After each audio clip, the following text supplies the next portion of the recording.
সারাদিন হাড় ভাঙা পরিশ্রমের পর চোখটা একটু লেগে এসেছিল কিশোরের।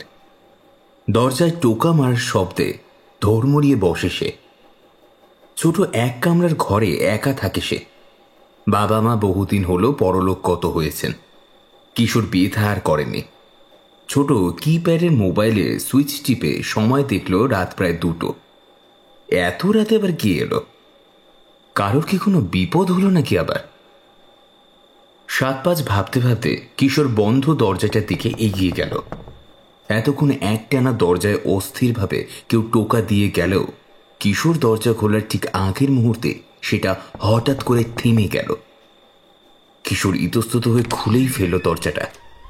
ক্যাচ ক্যাচ আওয়াজ করে দুর্বল দরজাটা খুলে গিয়ে সামনে অসীম শূন্যতা ভেসে উঠল কিশোরের চোখের সামনে। কই, কেউ নেই তো। তাহলে এতক্ষণ ধরে কে দরজায় টোকা মারছিল? ঘর থেকে একটু বাইরে বেরিয়ে চারপাশে চোখ বুলিয়ে নিল। মানুষ তো দূর, একটা কীট পতঙ্গ চোখে পড়ল না। তাহলে কি ভুল শুনল সে? কিন্তু এতটা ভুল? ধন্ধে পড়ে গেল কিশোর। মাথা চুলকাতে চুলকাতেই আবার ঘরেই ঢুকছিল। এমন সময় পিছন থেকে কে যেন তার জামাটা টেনে ধরল। ধক করে উঠল কিশোরের বুকটা। এই গভীর রাতে কে দাঁড়িয়ে আছে তার পিছনে? কে অমনভাবে টেনে ধরল তার জামাটা? শরীরের সর্বশক্তি এক করে আস্তে আস্তে মাথা ঘোরালো সে। এবারও কাউকে চোখে পড়ল না তার। তাহলে জামার দিকে চোখ যেতেই হাসি পেয়ে গেল তার। দরজার পাশেই আপন খেয়ালে গজিয়ে ওঠা একটা অসত্য চারায় তার জামার কোণটা আটকে গিয়েছে। সেটাই সে ভেবেছে কেউ বুঝি টেনে ধরেছে তার জামাটা আস্তে করে খুলে নিয়ে দরজা থেকে মুখ ফেরাতেই ছ্যাদ করে উঠল কিশোরের বুকটা। এক বিশাল কালো ছায়া তার পথ আটকে দাঁড়িয়ে রয়েছে। অন্ধকারে চোখ মুখ নাক কিছু বোঝা যাচ্ছে না আগন্তুকে। তবে যেন অন্ধকারের এক নিরেট ডেলা দাঁড়িয়ে রয়েছে তার সামনে। আর সেই অন্ধকারের মধ্যে আগুনের মতো জ্বলন্ত উজ্জ্বল দুটি বিন্দু পাশাপাশি সমান দূরত্বে স্থির হয়ে আছে। কিশোর কিছু করা বা বোঝার আগেই বিদ্যুৎ বেগে ছায়াটার হাত নেমে এলো তার ঠিক গলার নলি বরাবর। একটা খচ করে মৃদু শব্দ হলো শুধু। তারপর ফিনকি দিয়ে রক্তের স্রোত বেরিয়ে আসতে লাগলো কিশোরের গলা দিয়ে। কিশোরের যন্ত্রণারত অবস্থায় শরীরটা লুটিয়ে পড়ল মাটিতে। ছটফট করতে করতে নিষ্পন্দ হয়ে গেল সে। টাটকা রক্তে ভিজে গেল নরম মাটি।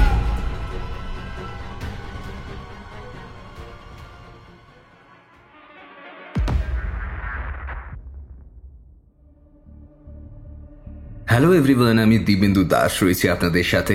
বঙ্গকথা চ্যানেলে আপনাদের সবাইকে স্বাগতম জানাই। আজ আপনি শুনতে চলেছেন চন্দ্ররূপ ব্যানার্জির কলমে একটি বিশেষ গ্রাম বাংলার ভয়ের গল্প, গভীর রাতে মৃত্যুর ডাক। গল্পের সূত্রধার এবং গল্প পাঠে রয়েছি আমি দিবেন্দু। শুনতে থাকুন আজকের গল্প। আর আপনারা আমাদের চ্যানেলে নতুন হয়ে থাকলে প্লিজ চ্যানেলটি একটু সাবস্ক্রাইব করে বেল আইকনটা ক্লিক করে দেবেন, যাতে আরো নতুন নতুন গল্প আসলে আপনারা তা শুনতে পান। শুরু হচ্ছে চন্দ্ররূপ ব্যানার্জির কলমে গভীর রাতে মৃত্যুর ডাক।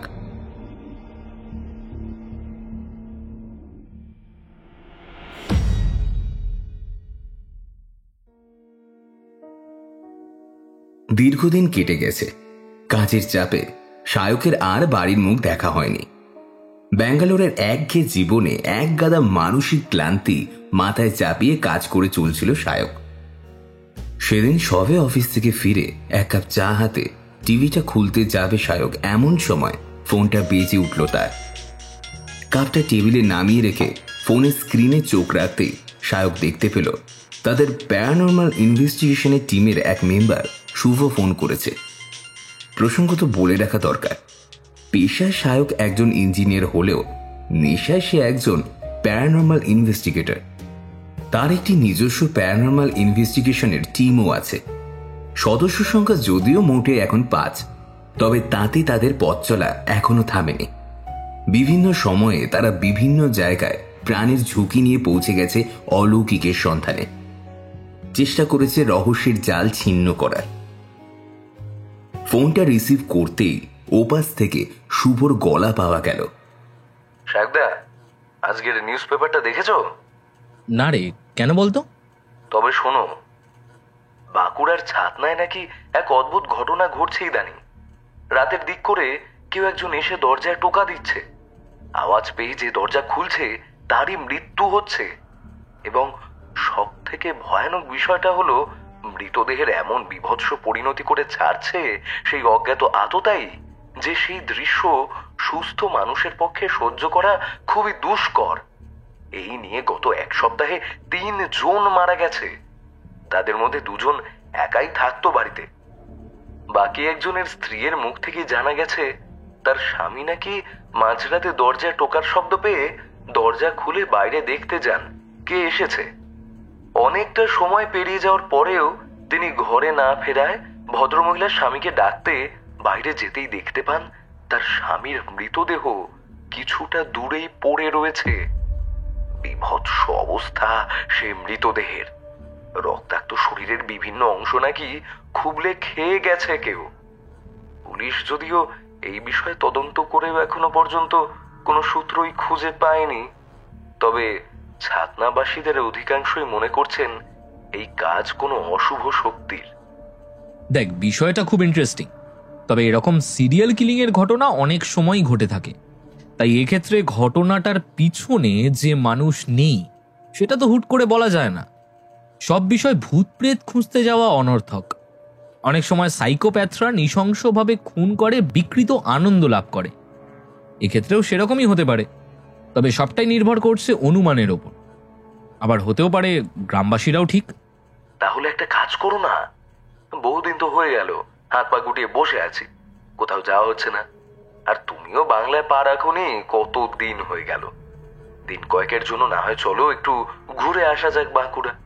তুমিও তোমার পরিবারের সঙ্গে একটু সময় কাটাতে পারবে, আর পাশাপাশি ছাতনাটা একটু ঘুরেও দেখা যাবে। কি এমন ভয়ঙ্কর রহস্য লুকিয়ে আছে ওখানে? শুভর কথাটা বেশ মনে ধরল সায়কের। সত্যি বলতে মা বাবাকে সামনে থেকে অনেকদিন হলো ছোঁয়া হয়নি, পাশে বসে জমিয়ে গল্পও হয়নি। যা হয় সবই ওই ফোন কল কিংবা ভিডিও কলে।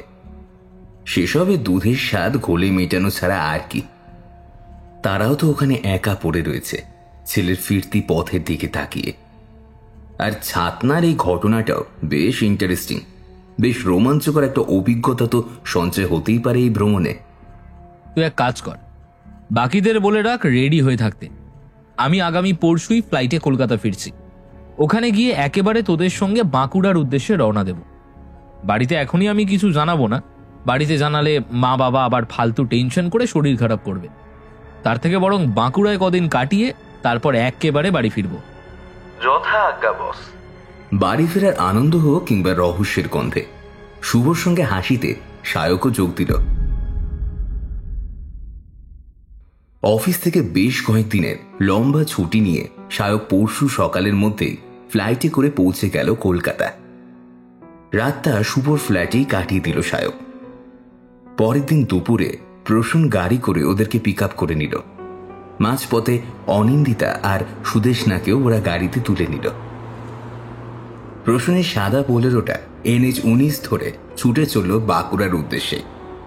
দীর্ঘ জার্নির পর ওরা যখন ছাতনায় এসে পৌঁছালো, ততক্ষণে পশ্চিম আকাশে দিবাকর তার শেষ দীপ্তি ছড়িয়ে দিয়েছেন। বিকেলের পরন্ত আলোয় চারপাশটা এক অপার্থিব নির্জনতায় ভরে রয়েছে। এক ঝাঁক পাখিদের দল কিচিরমিচির করতে করতে বাসায় ফিরছে। দূর থেকে ভেসে আসছে গরুর ডাক। এখানে এখনো বিষ্ণুপুরের মতো জৌলুস এসে পৌঁছায়নি। বাড়িগুলো একটা আরেকটা থেকে বেশ খানিকটা তফাতেই দাঁড়িয়ে রয়েছে। ওদের গেস্ট হাউসটাও বেশ নির্জন জায়গাতেই অবস্থিত। ছোট্ট দোতলা গেস্ট হাউসটা পুরনো আমলের। সামনের ছোট্ট বাগানটা বিভিন্ন ফুল ও ফলের গাছে ভর্তি। গেস্ট হাউসে আগে থেকেই ঘর বুক করা ছিল। ছেলেদের জন্য একটা আর মেয়েদের জন্য আরেকটা ঘর নেওয়া হয়েছে। গেস্ট হাউসে পৌঁছে সবাই ঘরে ঢুকে আগে ফ্রেশ হয়ে নিল। তারপর একে একে বারান্দায় সাজানো চেয়ারগুলোর দখল করে নিল 5 জনে। মাঝে মধ্যে বহু দূর থেকে বয়ে আসা মৃদু মন্দ তাজা বাতাস আলতো করে ছুঁয়ে যাচ্ছে ওদের ক্লান্ত শরীরটাকে। একটু পরেই কেয়ারটেকার এসে গরম চা আর স্ন্যাক্স রেখে গেল তাদের সামনের টেবিলে। বিভিন্ন বিষয়ে কথার মাঝে উঠে এলো ছাতনার রহস্য মৃত্যুর প্রসঙ্গটা। আমি এখানে আসার আগে একটু বিষয়টা নিয়েই পড়ছিলাম। সেখানে পেলাম এক অদ্ভুত তথ্য। 70-এর দশকে সাউথ ইস্ট আমেরিকার একটা বিশাল অংশে এক অদ্ভুত দর্শন প্রাণীর উৎপাত হয়, যে রাতের বেলায় এরকম ভাবেই দরজায় টোকা দিয়ে বাড়ির সদস্যদের ডাকত। এমনকি অনেক সময় অবিকল পরিবারের কোনো সদস্যের গলা নকল করে ডাকত। কেউ তার ফাঁদে পা দিয়ে দরজা খুললেই তার মৃত্যু নিশ্চিত ছিল। ওই সময়ে চার্চের নির্দেশে সবাই তাদের বাড়ির দরজায় ক্রুজ আঁকা শুরু করে, এবং তা করার পর আস্তে আস্তে এই ভয়ঙ্কর সমস্যা বিদায় নেয় সেখান থেকে। কিন্তু তার কিছু বছর পর ব্যাঙ্গালোরের রাজাজিনগড় আর মালেশ্বরামেও এইরকমই সমস্যা দেখা যায়। রাতের দিকে বিভিন্ন বাড়ির দরজায় টোকা দিত কোনো এক অজ্ঞাত আততায়ী। দরজা খুললেই তৎক্ষণাৎ মৃত্যু হতো সেই ব্যক্তির। যদিও এই সমস্যারও সমাধান পরে হয়, তবে সবচেয়ে আশ্চর্যের বিষয়, এই সময় ব্যাঙ্গালোরে এই ঘটনা চলাকালীন বাঁকুড়ার ছাতনাতেও এই একই ঘটনা শুরু হয়। মৃত্যু হয় বেশ কিছু মানুষের। স্থানীয় মানুষদের এই খুনির নাম দিয়েছিল ডাক শয়তান, কারণ সে বাড়ির সদস্যদের গলা অবিকল নকল করে ডাকতে পারত। পরে অবশ্য স্থানীয় কোনো এক জানগুরুর পরামর্শ অনুযায়ী বাড়ির দরজায় মুরগির রক্তমাখা গোবর লেপে তার ওপর কাঠি দিয়ে একটি অদ্ভুত চিহ্ন এঁকে নিষ্কৃতি মেলে এই অজ্ঞাত আততায়ীর হাত থেকে। কিন্তু আমার বক্তব্য হচ্ছে, সেই সময় দাঁড়িয়ে কিভাবে এই রকম ঘটনা ঘটতে পারে সুদূর আমেরিকা থেকে ব্যাঙ্গালোরে, বা ব্যাঙ্গালোর থেকে বাঁকুড়ায়। শায়কের কথাগুলো এতক্ষণ মন দিয়ে বাকি চারজন শুনছিল, যদিও শেষের প্রশ্নটার উত্তর কেউই ঠিক দিতে পারল না। আরো খানিকক্ষণ এ বিষয়ে অল্প বিস্তর কথা চালাচালি হলো। দীর্ঘ পথশ্রমে সকলেই কম বেশি ক্লান্ত ছিল, তাই রাতের খাবার সেরে সকলেই তাড়াতাড়ি শুয়ে পড়ল।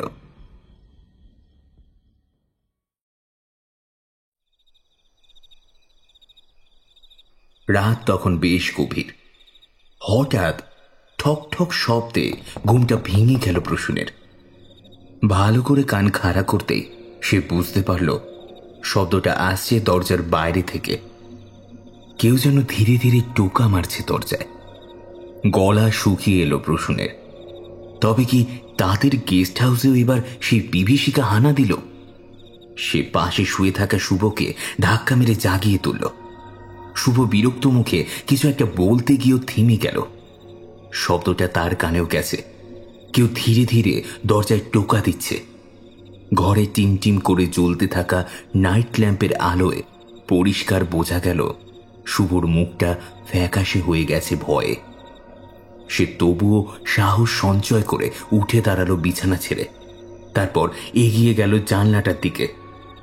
জানলার পাল্লা দুটো ভেজানোই ছিল। সেটা আলতো করে খুলে শুভ বাইরে চোখ রাখতেই গো গো শব্দ করে সেটা মাটিতে পড়ে গেল। ভয় চিৎকার করে প্রসূন শুভর দিকে ছুটে গেল। তার চিৎকারের শব্দে শায়কেরও ঘুম ভেঙে গেছিল। সেও বিছানা থেকে উঠে প্রসূনের পাশে এসে দাঁড়ালো। ততক্ষণে থেমে গেছে শব্দ। শুভ তখন মাটিতে জ্ঞান হারিয়ে পড়ে রয়েছে। দুজনে তাকে ধরাধরি করে বিছানায় নিয়ে শুইয়ে দিল। চোখ মুখে জলের ছিটে দেওয়ায় খানিকক্ষণ পরেই আস্তে আস্তে চোখ মেলল শুভ। কিন্তু পর মুহূর্তেই আবার ভয়ে চোখ বন্ধ করে ফেলল সে। অনেক কষ্টে তার মুখ থেকে জানা গেল, শব্দ শুনে সে জানলা দিয়ে যখন দরজার বাইরেটা দেখেছিল, তখন সে দেখতে পায় দরজার ঠিক বাইরে এক ছায়ামূর্তি কুঁজো হয়ে দাঁড়িয়ে রয়েছে। অন্ধকারে পুরোটা বোঝা না গেলেও সে এইটুকু দেখে বুঝতে পেরেছে সেই মূর্তিটা বিশাল আকৃতির। মুখটা ঠাউর করতে না পারলেও ঘরে জ্বলে থাকা নাইট ল্যাম্পের চুইয়ে পড়া আলোয় সেই প্রাণীর হাতের সামান্য অংশ শুভ দেখেছে। কালো লোমাবৃত সেই হাত, বড় বড় ধারালো নখ জানান দিচ্ছে প্রাণীটি মনুষ্য জগতের চেনা কেউ নয়। সব শুনে শায়কের মুখ গম্ভীর হয়ে গেল। মনে বিভিন্ন প্রশ্নের উদ্রেক হতে লাগলো তার। কোনো ভয়ঙ্কর বিপদের মধ্যে জড়িয়ে পড়ল না তো? বাকি রাতটা তারা তিনজন জেগেই কাটিয়ে দেওয়ার সিদ্ধান্ত নিল।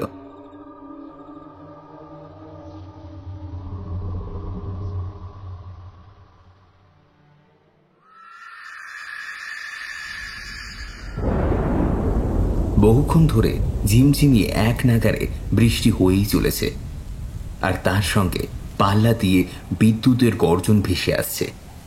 গাছপালাগুলো ঝড়ের দাপটে সাপের মতো এদিক ওদিক তুলছে। শালচরের পাশ দিয়ে বয়ে চলা নদীতে স্থানীয় জেলেরা ভোর হওয়ার আগেই মাছ ধরতে চলে আসে। যদিও আজ মনসুর একটু তাড়াতাড়ি চলে এসেছে মাছ ধরতে। গতকাল শরীরটা ঠিক ছিল না তার, তাই মাছ ধরে বাজারে যেতে পারেনি। টাকা পয়সাও ঘরে আসেনি। এদিকে 3 ছেলে মেয়ে আর বউ নিয়ে ভরা সংসার তার। তাই এতগুলো মানুষের পেটের ভাত জোগানোর জন্য কষ্ট যে করতেই হবে তা বলা বাহুল্য। তাই আজ ভোর হওয়ার আগেই জাল কাঁধে সে বেরিয়ে পড়েছে মাছ ধরতে। তার মাছ ধরতে ধরতে বাকিরা চলে আসবে। তারপর একসঙ্গে কয়েকজন মিলে বাজারে গিয়ে মাছ বিক্রি করে আসবে। এর মধ্যেই নানা কথা ভাবতে ভাবতে মনসুর বৃষ্টি ভেজা রাতে একা একা এগিয়ে চলছিল নদীর দিকে। সে যখন নদীর ধারে পৌঁছালো ততক্ষণে বৃষ্টির তেজ আরো বেড়েছে। ছোট নদীটারও জল ইতিমধ্যেই বৃষ্টির তোড়ে তখন ফুলে ফেপে উঠেছে। নদীর আশপাশটা গাছগাছালিতে ভর্তি। বৃষ্টির মধ্যে কোনো নাম না জানা বনফুলের সঙ্গে মাটির শোধ গন্ধ নাকে ভেসে আসছে। নদীর পাড়ে অনেকগুলো ছোট ছোট ডিঙি নৌকো রাখা। তার মধ্যেই একটাতে চেপে বসে নৌকা বাইতে শুরু করেছে মনসুর। ঝড় ও বৃষ্টির দাপট পাকা হাতে সামলে মাছ নদীতে গিয়ে জাল ফেলল সে। কিছুক্ষণের মধ্যেই জাল ভর্তি মাছের ঝাঁক ধরা দিল। আরো 12-2 জাল ফেলার পরেই হাড়ি ভর্তি হয়ে উঠল তার। মনসুর প্রসন্ন মনে আবার নৌকো করে ধারে এসে নৌকাটা শক্ত করে খুঁটির সাথে বেঁধে ফেলল। মাছ ভর্তি হাড়িটা দড়িতে বেঁধে নিয়ে মনসুর বাকিদের জন্য অপেক্ষা করতে লাগলো নদীর ধারে। ইতিমধ্যে বৃষ্টির তোড় কিছুটা কমে এসেছে, তবে ছোট ছোট ফোঁটাগুলো এখনো হাওয়ার দাপটে তীরের ফলার মতো শরীরে এসে বিঁধছে। মনসুর তার গা বাঁচাতে একটা বড় গাছের তলায় এসে দাঁড়ালো।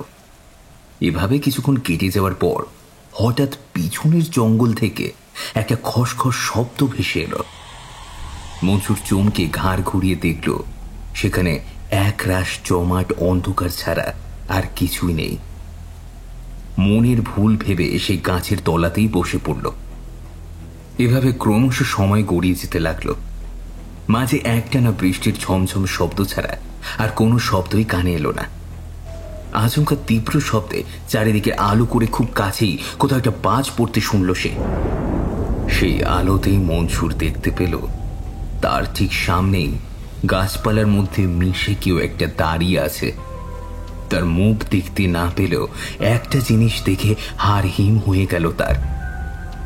অদূরে দাঁড়িয়ে থাকা আগন্তুকের 2 হাত থেকে বড় বড় ধারালো নখের সারি সে স্পষ্ট দেখছে। তাদের এদিকে কোনো জন্তু জানোয়ারের উপদ্রব নেই, তাই মনসুর ভালো করেই জানে কোনো জানোয়ার নয় ওটা। তাহলে ওটা কি? মনসুর ভয়ে ভয়ে গাছের পিছনে চলে গেল। একবার ভাবলো এই বৃষ্টির মধ্যে সে এক দৌড় দেবে, কিন্তু পরক্ষণেই মনে হলো সেক্ষেত্রে বিপদ বাড়তে পারে। তার থেকে বরং অন্ধকারে এখানে লুকিয়ে থাকাটাই ভালো। বাকিরা এলে না হয় বেরিয়ে এসে বাজারের দিকে হাঁটা লাগানো যাবে। গাছের গায়ে গা লাগিয়ে কার্যত অন্ধকারে মিশে দাঁড়ানোর চেষ্টা করল সে, আর মাঝে মধ্যেই চারপাশটা নজরে রাখতে লাগলো। ইতিমধ্যে আবার চোখ ধাঁধিয়ে বাজ পড়ায় মনসুর দেখতে পায় ওই জানোয়ারটা আর ওখানে নেই। খানিক নিশ্চিন্ত হয়ে মনসুর আবার ঘুরে দাঁড়ায়। দেখতে পেল এক দীর্ঘদেহী কেউ তার অগোচরে একদম মুখের সামনে এসে দাঁড়িয়েছে। বিরাট বপুর অধিকারী সেই আগন্তুকের সারা শরীর কালো লোমে ঢাকা।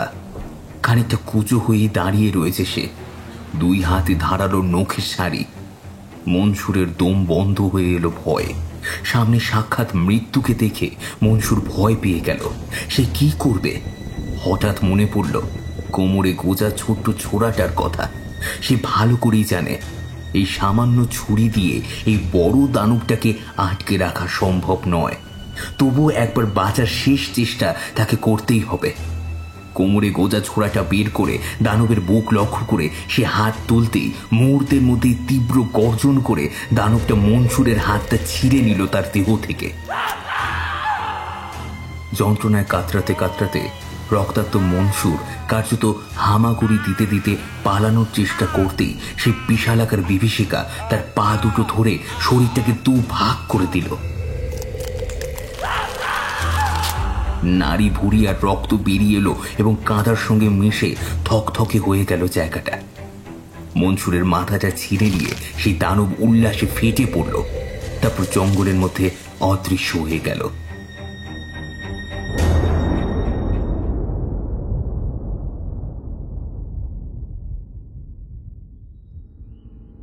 পরের দিন সকালে রাতে তাদের সঙ্গে ঘটে যাওয়া ঘটনাটা শায়ক অনিন্দিতা আর সুদেশনাকে জানাতে তারা তো আকাশ থেকে পড়ল। পাশের ঘরেই তারা দুজন থাকলেও এক ফোঁটাও আওয়াজও তাদের কানে নাকি পৌঁছায়নি। টুকটাক কথা বলতে বলতে তারা আগে সকালের ব্রেকফাস্টটা সেরে নিল। তারপর পাঁচজনে আশপাশের এলাকাটা ঘুরে দেখতে বেরিয়ে পড়ল। শুভও ততক্ষণে দিনের আলোয় তার মানসিক বল ফিরে পেয়েছে। পাঁচজনে এদিক ওদিক ঘুরে বেরোনোর পর একটা চায়ের দোকানে এসে বসল। শায়ক 5 কাপ চা অর্ডার দিয়ে দলের বাকিদের কাছেই এগিয়ে যাচ্ছিল। এমন সময় তার কানে ভেসে এলো একটু দূরে দাঁড়িয়ে থাকা 2-3 জন মানুষের কথা। কাল রাতেও তো সে আরেকজনকে টেনে নিয়ে গেছে শালচুলায়। এভাবে আতঙ্কে আর কদিন কাটাবো বুঝতে পারছি না। একটু আগে আপনারা সালচুড়া নিয়ে কিছু একটা বলছিলেন, আমি ঠিকমতো শুনতে পাইনি। যদি একটু পরিষ্কার করে খুলে বলেন তাহলে ভালো হয়। আসলে আজ সকালেই খবর পেয়েছি আমরা, শালচুড়ার দিকে কাল রাতে আরেকজন মারা গেছে। এবারে বাড়িতে নয় বরং আক্রমণ হয়েছে নদীর ধারে এক জেলের উপর। একাই ছিল, তখনই বোধহয় সে আক্রমণ করেছিল ওনাকে। আপনারা কেউ কখনো তাকে দেখেছেন? না, আমরা সামনে থেকে তো কখনো দেখিনি, কিন্তু শুনেছি সে নাকি বিশাল লম্বা, তবে কুজো হয়েই চলে। ভয়ঙ্কর রূপ তার, হাতে পায়ে রয়েছে ধারালো নখ। একবার যে তার সামনে পড়ে আর তার নিস্তার নেই গো। ভদ্রলোকের কথা শুনে শুভর বলা গত রাতের কথাটা মনে পড়ে গেল আবার শায়কের। সে আবার প্রশ্ন করল, আমি তো শুনেছিলাম অনেক বছর আগে একবার ঠিক এরকমই ঘটনা ঘটেছিল এখানে। তখন স্থানীয়রা এক বিশেষ পদ্ধতি অবলম্বন করে এই বিপদ থেকে মুক্তি লাভ করে। আপনারা সেই পদ্ধতি অবলম্বন করছেন না কেন আবার? সব ধরনের পদ্ধতি অবলম্বন করেছি আমরা দাদা, কোনো চেষ্টারই ত্রুটি রাখিনি। কিন্তু এবারে যে কোনো কিছুতেই লাভ হচ্ছে না। সারা রাত আতঙ্কে কাটাই আমরা, পুলিশও কিছু করতে পারছে না। জানি না কপালে কি আছে। ওইটা কি যেন একটা বলছিলেন আপনি? ওর নাম এখানে দিনের বেলাতেও লোকে নিতে ভয় পায়। কি নাম তার? ডাক শয়তান। প্রবল উত্তেজনায় শায়কের দুটো চোখ গোল গোল হয়ে গেল। অস্ফুটই তার মুখ দিয়ে বেরিয়ে এলো, তাহলে কি সত্যি সে ফিরে এসেছে আবার? শায়ক তাদের কাছে বিদায় নিয়ে বাকিদের কাছে ফিরে এলো। তারপর চা খেতে খেতে শায়ক সবাইকে একটু আগে তাদের সঙ্গে স্থানীয়দের হওয়া কথাগুলো বলল। এও বলল যে সে এখন কার্যত নিশ্চিত এই কাজ কোনো সিরিয়াল কিলারের নয়, বরং কোনো ভয়ঙ্কর অপশক্তিরই। যত তাড়াতাড়ি সম্ভব তাদের এই সমস্যার সমাধানটা খুঁজে বের করতেই হবে, না হলে এই গ্রামবাসীদের কপালে রয়েছে ভয়ঙ্কর দুর্ভোগ। সারাদিনে 5 জনের মাঝে খুব একটা আড্ডা আর হলো না, তবে সকলেরই মুখ হয়ে রয়েছে থমথমে। মাথায় বিভিন্ন ভাবনার জাল বোনা চলছে সর্বক্ষণ। গত রাতের অভিজ্ঞতার পর আজ একটা ঘরে 5 জনে থাকবে বলে ঠিক করেছে সবাই। খাটে অনিন্দিতা আর সুদেশনা শোবে, আর মেঝেতে বাকি 3 জন। রাত বাড়ার সঙ্গে সঙ্গে আস্তে আস্তে সকলের চোখে নেমে এলো গভীর ঘুম।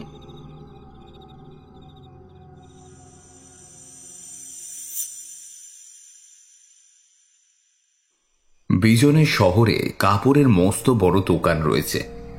গ্রামে বিত্তশীল হিসাবেই পরিচিত সে। আগে একা একা বাড়ি ফিরলেও ইদানিং গ্রামে একের পর এক মৃত্যু ঘটতে থাকায় দোকানের কর্মচারী আসিফের সঙ্গেই গ্রামে ফিরে সে। আসিফের বাড়ি তার কয়েকটা বাড়ির পরেই, তাই দুজনে গল্প করতে করতে মাইলখানেক পথ দিব্যি হেঁটে চলে আসে। আজকেও সেরকমই বিজন আর আসিফ কথা বলতে বলতে গ্রামের আলপথ ধরে হেঁটে বাড়ি ফিরছিল। যদিও ট্রেন লেট করায় রেলের পিঞ্জি চটকানোর কথাই বেশি হচ্ছিল। রাত গভীর হওয়ায় পাশাপাশি ইদানিং গ্রামে মৃত্যু মিছিল শুরু হওয়ার জন্য রাস্তা প্রায় শুনশান ছিল। পথের দুপাশে থাকা চাষের জমি থেকে একটানা ঝিঝি পোকার ডাক ভেসে আসছে। আকাশে গোল থালার মতো পূর্ণিমার চাঁদের আলোয় রাস্তাঘাট প্রায় ভেসে যাচ্ছে। মাঝে মাঝে ভেসে আসা হাওয়ায় দূরে দাঁড়িয়ে থাকা তাল গাছগুলো দৈত্যের মতো নড়াচড়া করছে। রাত বেশি হওয়ায় দুজনে যতটা সম্ভব তাড়াতাড়ি পা চালাচ্ছিল। এমন সময় পিছনে একটা অদ্ভুত শব্দে বিজন ঘুরে তাকালো। আসিফ খানিকটা এগিয়ে গিয়েছিল। বিজনকে হঠাৎ দাঁড়াতে দেখে সে জিজ্ঞাসু দৃষ্টিতে তার দিকে তাকিয়ে বিজন বলল, পেছন থেকে একটা আওয়াজ পেলাম যেন মনে হলো। কই, কিছু নেই তো। ও, তাহলে আমার মনের ভুল। চল, তাড়াতাড়ি বাড়ি যেতে হবে। দুজনে আবার পা চালাতে শুরু করলো। সঙ্গে সঙ্গে কেউ যেন দৌড়ে পাশের ধান জমির মধ্য দিয়ে ছুলে গেল। চমকে উঠল দুজনে। দুজনের চোখের দিকে তাকাতেই বুঝতে পারল শব্দটা তাদের দুজনের কানেই গেছে। এই রাত বিরেতে কেউ কি পিছু নিল নাকি? বলতে পারবো না, তবে এখানে বেশিক্ষণ থাকাটা নিরাপদ নয়। তাড়াতাড়ি চলুন। বিজন ঘাড় নেড়ে সম্মতি জানিয়ে এগোনোর জন্য পা বাড়াতেই যাবে এমন সময় একটা কালো মতো কিছু বিদ্যুৎ বেগে ধান জমির মধ্য থেকে বেরিয়ে এসে আসিফকে টেনে নিয়ে আবার ঢুকে গেল উল্টো দিকে ধান জমির অন্ধকারে। ঘটনার আকস্মিকতায় হকচকিয়ে গিয়ে কিছুক্ষণ দাঁড়িয়ে রইল বিজন। তারপর বিষয়টা বোধগম্য হওয়ার পরই ভয়ে তার পা কাঁপতে লাগলো। ভয়ে ফ্যাকাশে হয়ে গেল তার মুখ। কি ছিল ওটা? আসিফকে ওভাবে অনায়াসে টেনে নিয়ে চলে গেল। তাহলে কি এই সেই মৃত্যুদূত?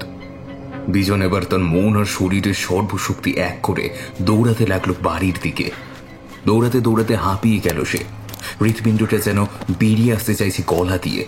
বুকের পা দিকে যন্ত্রণা শুরু হলো তার। গলা শুকিয়ে কাঠ। কিন্তু তবুও প্রাণ ভয়ে দৌড় থামালো না বিজন। একবার পিছনে ফিরে দেখতেই বুকের ধূপপুগুনি কয়েক গুণ আরো বেড়ে গেল। কালো মতো কিছু একটা কুজো হয়ে অসম্ভব ক্ষিপ্রতার সঙ্গে তার পিছু পিছু এগিয়ে আসছে। বিজন পাগলের মতো দৌড়াতে দৌড়াতেই দেখতে পেল একটা ছোট্ট মাটির ভাঙাচোরা ঘর পথের এক পাশে দাঁড়িয়ে রয়েছে। বিজন আর কিছু না ভেবে বাড়িটার ভিতরে ঢুকে পড়ে। তারপর লুকিয়ে পড়ল সেখানে। ক্রমেই কারো ধপ ধপ করে পায়ের শব্দ এগিয়ে আসতে লাগলো। বিজন প্রাণপণে ঈশ্বরের নাম জপতে শুরু করে দিয়েছে ততক্ষণে। হঠাৎ গড়াধীন জানলার কাছ থেকে একটা গলা ভেসে এলো। বাবু, ভেতরে থাকলে তাড়াতাড়ি বেরিয়ে আসুন, পালাতে হবে। বিজন চমকে উঠল। আসিফ! এ তো আসিফের গলা। কিন্তু একটু আগেই তো আসিফকে টেনে নিয়ে যেতে দেখেছেন ও তিনি নিজের চোখের সামনে। তাহলে কিভাবে সে এলো এখানে? তাহলে কি সে এখনো বেঁচে আছে? তাই হয়তো হবে। বিজন তাড়াতাড়ি ঘর থেকে বেরোতেই বুঝতে পারল তাড়াহুড়োতে সে একটা বড় ভুল করে ফেলেছে। তার সামনে যে দাঁড়িয়ে রয়েছে তার গম্ভীর রূপের কোনো ব্যাখ্যা হয় না। ভয়ের চোটে তার মাথা থেকে বেরিয়েই গেছিল এই ভয়ঙ্কর প্রাণীটা অবিকল যে কারোর গলায় ডাকতে পারে। মৃত্যু ভয়ে চোখের সামনে অন্ধকার দেখতে লাগলো বিজন। আর কিছুক্ষণ মাত্র, তারপরেই এই বিভীষিকা তাকে ছিঁড়ে খাবে। ভয়ে চোখ বন্ধ করে ফেলল সে। কিন্তু হঠাৎ একটা তীব্র গর্জন কানে ভেসে আসতেই বিজন চোখ খুলে এক অদ্ভুত দৃশ্য দেখতে পেল। তার থেকে হাতখানেক দূরে দাঁড়ানো এক বৃদ্ধ কিছু একটা ছুঁড়ে ছুঁড়ে মারছে প্রাণীটার গায়ে। আর সে রাগে গড় গড় করতে করতে একটু একটু করে পিছিয়ে যাচ্ছে। পিছোতে পিছোতে মুহূর্তের মধ্যেই সেই দানবটা ধান জমির গভীরে মিলিয়ে গেল। এবার সেই বৃদ্ধ এগিয়ে এলেন বিজনের দিকে। বিজন তাকে চিনতে পেরেছেন। তিনি জানগুরু, গ্রামের প্রায় শেষে এনার বাস। এক্ষুনি এখান থেকে চলো, ওকে বেশিক্ষণ আটকে রাখা আমার পক্ষে সম্ভব নয়, ও আবার আসবে। বিজন ঘাড় নেড়ে তার সাথে দ্রুত পা চালিয়ে চলল বাড়ির দিকে।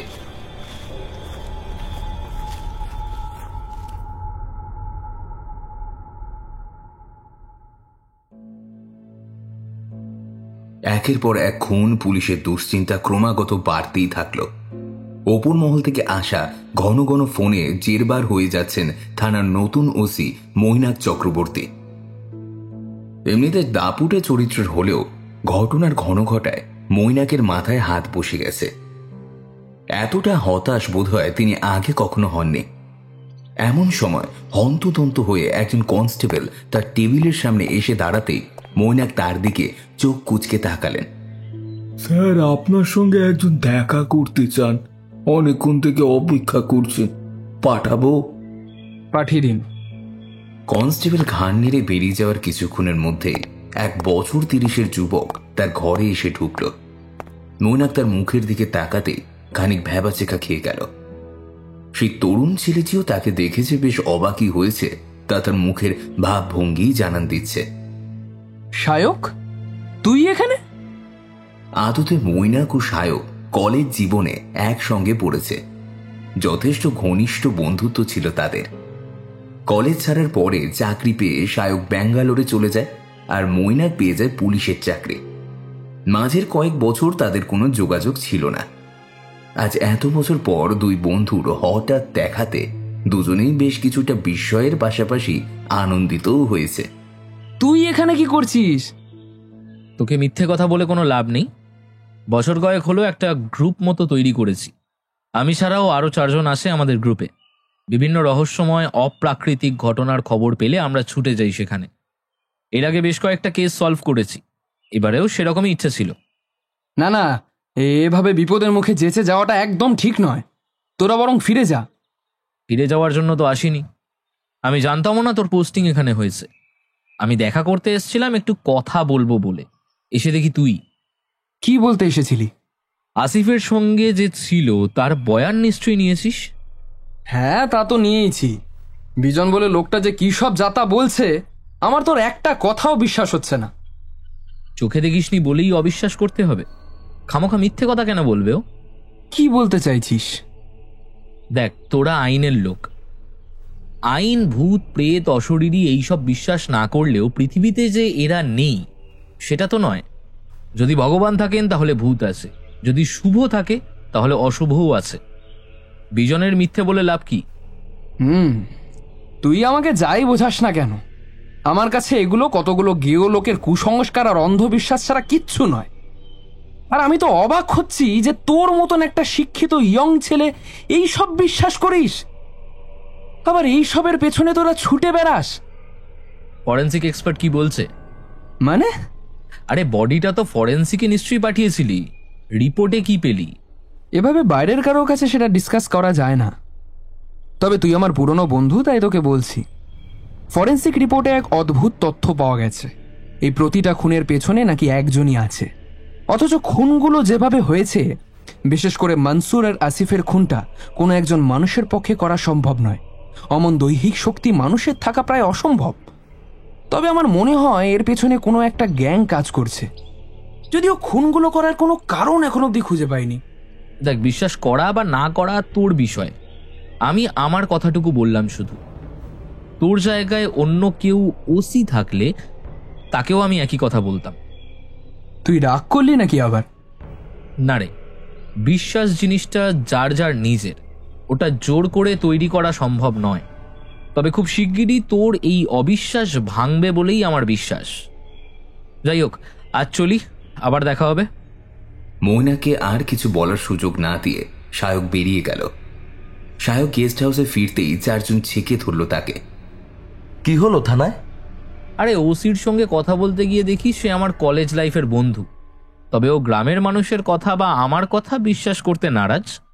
ওর মতে এটা মানুষেরই কাজ, তাই এবার যা করার আমাদেরকেই করতে হবে মনে হয়।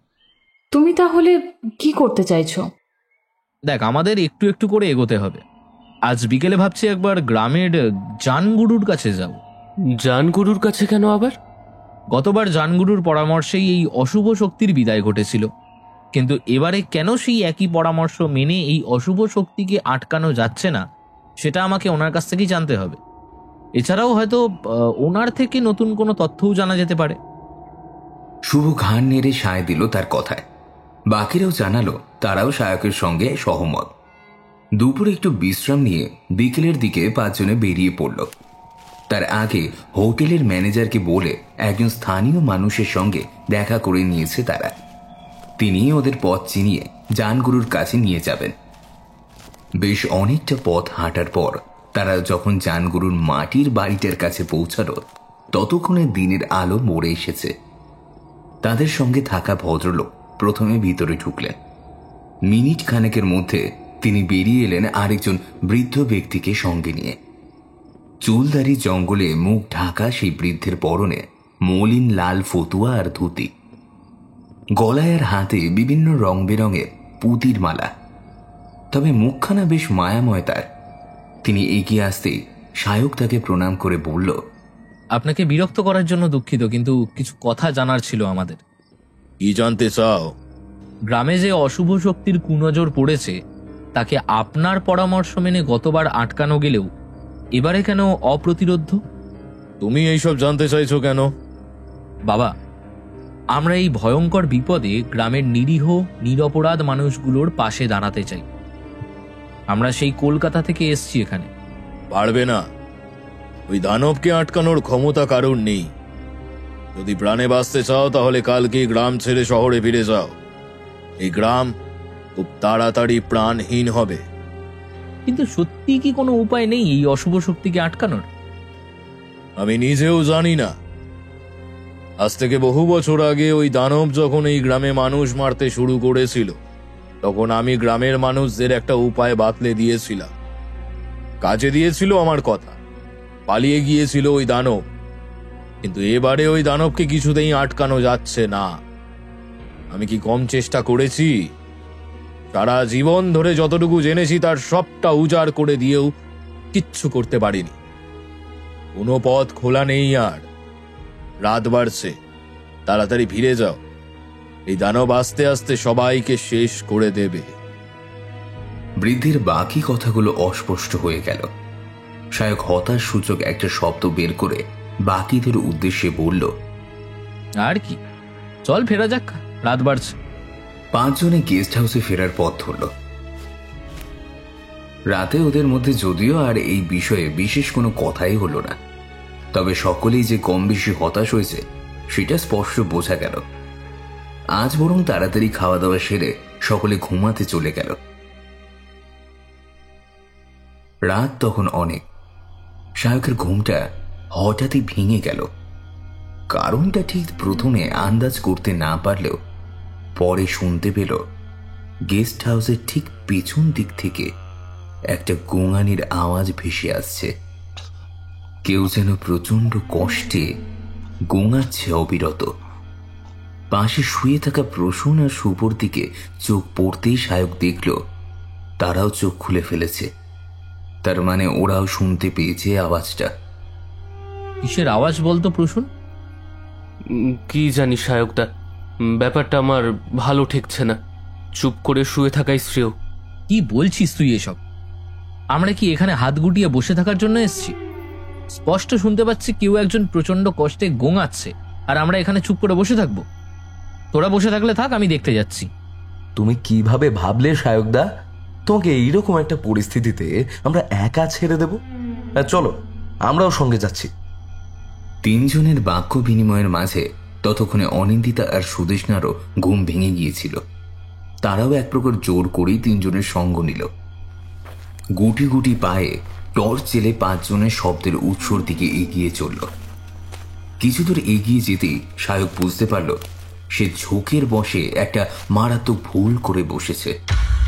মরা চাঁদের আলোয় সে স্পষ্ট দেখতে পেল তাদের থেকে বড়জোর 20 হাত দূরে এক ভয়ালো দর্শন জীব মাটিতে পড়ে থাকা কিছু একটা খুপলে খুপলে খাচ্ছে। অন্ধকারে তার চোখ শুয়ে আসতেই সায়ক বুঝল ওটা আসলে একটা মানুষের মৃতদেহ ছাড়া আর কিছুই না। সায়কের সঙ্গে সঙ্গে বাকি 4 জন স্তম্ভিত হয়ে গেছে এই বিভৎস দৃশ্য দেখে। প্রচন্ড ভয়ে সুদেষ্ণার মুখ থেকে একটা গোঙানির মতো আওয়াজ বেরিয়ে এলো। নিস্তব্ধ অন্ধকারে সেই আওয়াজটুকুই যথেষ্ট ছিল প্রাণীটার দৃষ্টি আকর্ষণ করার জন্য। এদিক ওদিক দেখতে দেখতেই প্রাণীটার চোখ পড়ল তাদের 5 জনের উপর। মৃতদেহটাকে ফেলে রেখে সে এবার ঘুরে দাঁড়ালো তাদের দিকে। বিশাল আকৃতি প্রাণীটার হাতে ধারালো নৌকের ডগায় তখনও তাজা রক্ত লেগে রয়েছে। সারা দেহ তার কালো লোমে ঢাকা।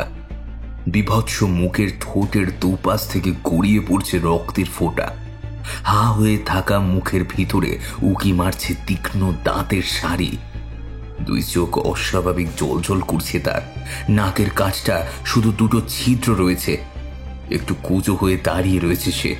বোধহয় একসঙ্গে এতগুলো শিকার পেয়েই প্রাণীটা এক অদ্ভুত হাড় কাঁপানো শব্দ বের করে উঠল মুখ দিয়ে। তারপর কার্যত হামাগুড়ি দিয়ে দ্রুত গতিতে এগিয়ে আসতে লাগলো তাদের দিকে। সায়ক ভালো মতোই জানে এই পরিস্থিতিতে কোনো মতেই মানসিক নিয়ন্ত্রণ হারালে চলবে না, বরং শেষ মুহূর্ত পর্যন্ত বাঁচার চেষ্টা চালিয়ে যেতেই হবে। সে বাকিদের উদ্দেশ্য করে বলল, তাড়াতাড়ি সবাই দৌড় লাগা, যেভাবেই হোক আমাদের বাঁচতে হবে এর হাত থেকে। সায়কের কথা শুনে সবাই মিলে গেস্ট হাউসের দিকে ছুটতে লাগালো। 5 জনই শুনতে পেল পেছনে প্রচন্ড শব্দে শুকনো ডাল পাতা মারিয়ে কার্যত মাটি কাঁপিয়ে এগিয়ে আসছে সেই বিভীষিকা। প্রাণপণে কোনো মতে দরজার কাছাকাছি আসতেই ঘটে গেল একটা বিপত্তি। অন্ধকারে একটা ছোট্ট পাথরে ধাক্কা খেয়ে প্রসূন মাটিতে আছড়ে পড়ল। তারপরে গোড়ালিটা চেপে ধরে প্রচন্ড যন্ত্রণায় কাঁকিয়ে উঠল সে। এদিকে বাকিরা ততক্ষণে ঘরে ঢুকে পড়লেও প্রসূন তখনও বাইরেই পড়ে রয়েছে। প্রসূন, তাড়াতাড়ি ভেতরে আয়, বাইরে থাকলেও মেরে ফেলবে তোকে। একবার ওঠার চেষ্টা করে আবার বসে পড়ল প্রসূন। না, তার পক্ষে ঘর অব্দি পায়ে হেঁটে যাওয়াটা সম্ভব নয়, অথচ সামনে এগিয়ে আসে নিশ্চিত মৃত্যু। হঠাৎ করে চোখের সামনে বাবা মায়ের মুখটা ভেসে উঠল তার। তারপর কান্না ভেজা গলায় সে বলল,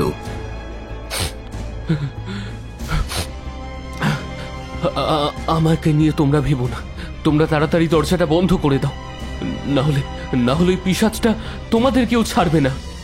আর কিছু বলার আগেই প্রসূনের উপর ঝাঁপিয়ে পড়ল প্রাণীটা। ততক্ষণে এক প্রচন্ড শব্দে কেঁপে উঠল চারপাশ। সায়ক চমকে ইতিউতি তাকাতে নজরে পড়ল অদূরে দাঁড়িয়ে রয়েছে মৈনাক। তার হাতে ধরা একটা ভারী রিভলভার। সেটাই একটু আগে গর্জে উঠেছে। গুলির অব্যর্থ লক্ষ্যে এফোর ওফোর করে দিয়েছে প্রাণীটার বুক। কিন্তু ও কি? গুলি খেয়েও কিছুই হলো না শয়তানটার, বরং প্রসূনকে ছেড়ে এবার সে গগনভেদী গর্জন করে উন্মত্ত ক্রোধে এগিয়ে গেল মৈনাকের দিকে। মৈনাক পরপর ফায়ার করতে লাগলো দানবটাকে লক্ষ্য করে। বারুদের গন্ধে ভরে উঠল চারপাশের বাতাসটা। মৈনাকের রিভলভার থেকে নির্গত একের পর এক আগুনের ছুটন্ত গোলা গিয়ে আঘাত হানছিল প্রাণীটার দেহে, কিন্তু তাতে যেন তার কিছুই হচ্ছে না। দানবটা মৈনাকের একেবারে সামনাসামনি এসে যাওয়ায় মৈনাক আর পালানোর সুযোগ পেল না। মৈনাকের উপর ঝাঁপিয়ে পড়ল সে। সায়ক আর নিজেকেও সামলাতে পারল না। বন্ধুর ভয়ানক পরিণতির কথা ভেবে সে এবার তেড়ে গেল প্রাণীটার দিকে। তারপরে হঠাৎ করে মনে পড়ল বছর 2 আগে তন্ত্র সাধক দেবপ্রসাদ তাকে একটি রক্ষা কবচ দিয়ে বলেছিল বিপদকালে এই কবচ তাকে রক্ষা করবে। তারপর থেকে সেটা তার সাথে সবসময় গলাতেই পড়ে থাকে। কি মনে হতেই সরু সুতোয় বাঁধা তাবিজটা সে এক টানে ছিঁড়ে ফেলল গলা থেকে। তারপরে এগিয়ে গিয়ে সজোরে একটা লাথি কষালো দানবটার পিঠকে লক্ষ্য করে। আচমকা আক্রমণে একটু থমকে গেলেও প্রচন্ড রাগে গর্জন করে মৈনাকে ছেড়ে দিয়ে এবার সে ছুটে এলো সায়কের দিকে। সায়কের গলা লক্ষ্য করে ধারালো নখরযুক্ত আঙুলগুলো চালিয়ে দিল প্রাণীটা। কোনো মতে সায়ক তার গলাটাকে সরিয়ে নিয়ে আঙুলের চাপে তাবিজটাকে ভেঙে ফেলল আগে। তারপর তাবিজের ভেতরে থাকা গুঁড়োটা মুঠোয় নিয়ে ছুঁড়ে মারল প্রাণীটার দেহকে লক্ষ্য করে। গুঁড়ো গুঁড়ো পদার্থটা দানবটার দেহে স্পর্শ করতেই হঠাৎ সে এক বিকট চিৎকার করে ছিটকে সরে গেল কয়েক হাত। তারপরে ঘটে গেল এক অপার্থিব এবং অপ্রত্যাশিত ঘটনা। হঠাৎ করে প্রাণীটা সারা দেহ দাউ দাউ করে আগুনে জ্বলে উঠল। মাংস পোড়া কটু গন্ধে ভরে গেল চারপাশ। প্রবল যন্ত্রণায় পৈশাচিক চিৎকার করতে করতে প্রাণীটা কিছু দূরে গিয়ে নিস্তেজ হয়ে লুটিয়ে পড়ল মাটিতে। একটু পর সুবিশাল দেহটার পরিবর্তে সেখানে পড়ে রইল এক গাদা ছাই।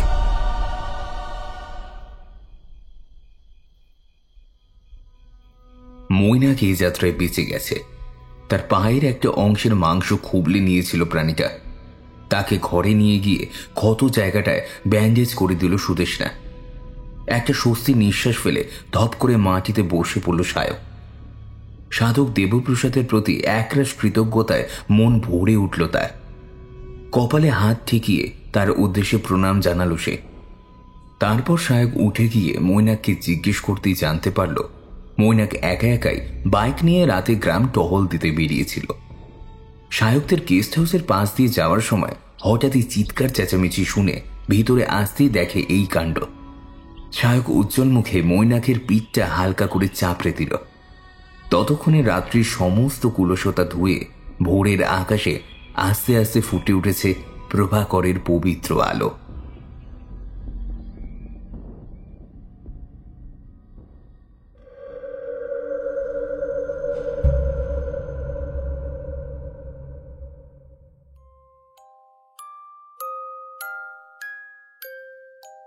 শুনছিলেন চন্দ্ররূপ ব্যানার্জির কলমে আজকে আমাদের গ্রাম বাংলার ভয়ের গল্প গভীর রাতে মৃত্যুর ডাক। গল্প পাঠিয়েছিলাম আমি দিব্যেন্দু দাস। অন্যান্য চরিত্রে ছিল সৌভিক, সৌরভ, অভিক, সুজয়, সৌরদীপ, তৃষা এবং শুভম। গল্পে আবহতে ছিল সায়র, পোস্টার ডিজাইনে চিত্রায়ন। দেখা হচ্ছে অন্য কোনো গল্পে। ভালো থাকবেন, সুস্থ থাকবেন এবং শুনতে থাকবেন আমাদের চ্যানেল বঙ্গকথাকে।